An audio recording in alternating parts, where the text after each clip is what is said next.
পিরোজপুর জেলা প্রশাসকের সম্মেলন কক্ষে মাসিক সমন্বয় সভা অনুষ্ঠিত হয়েছে। রবিবার জেলা প্রশাসক মোহাম্মদ আশরাফুল আলম খান উক্ত সভায় সভাপতিত্ব করেন। সভায় জেলার সকল সরকারি দপ্তরের কর্মকর্তা, সকল উপজেলা নির্বাহী কর্মকর্তাবৃন্দ উপস্থিত ছিলেন। সভায় জেলার সার্বিক প্রশাসনিক ও উন্নয়নমূলক কার্যক্রম নিয়ে বিস্তারিত আলোচনা হয়। বিশেষভাবে বাজার পরিস্থিতির উপর গুরুত্ব আরোপ করা হয়।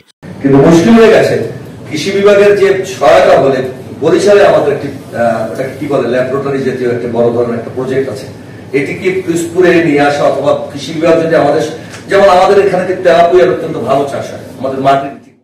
জেলা প্রশাসক বাজার মনিটরিং জোরদার এবং সংশ্লিষ্ট দপ্তরগুলোকে নিয়মিত মোবাইল কোর্ট পরিচালনার জন্য নির্দেশ প্রদান করেন, যাতে অসাধু ব্যবসায়ীরা উপভোক্তাদের ঠকাতে না পারে। জেলা প্রশাসক কালবৈশাখী ঝড়ের পূর্ব প্রস্তুতি স্বরূপ বিদ্যুৎ বিভাগকে রাস্তার পাশে গাছের ঝুঁকিপূর্ণ ডালপালা কেটে ফেলার নির্দেশ দেন, যাতে দুর্ঘটনার ঝুঁকি হ্রাস পায়। পাশাপাশি ঔষধ প্রশাসনকে নির্দেশ দেন তারা যেন নিয়মিত গ্রামীণ ফার্মেসিগুলো পরিদর্শন করেন এবং মেয়াদোত্তীর্ণ অনুমোদনবিহীন ওষুধ বিক্রয় রোধে কার্যকর ব্যবস্থা গ্রহণ করেন।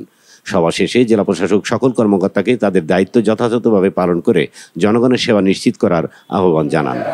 তারা কিন্তু 10-11 থাকে না, কিন্তু আমাদের টাস্ক ফোর্সটা পরিচালিত হয় 10-11।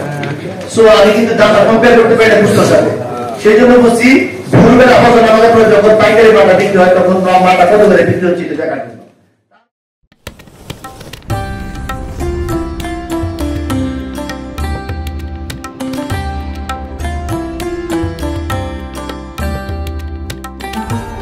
এমই টিভি, স্বাধীন বাংলার স্বাধীন কণ্ঠ।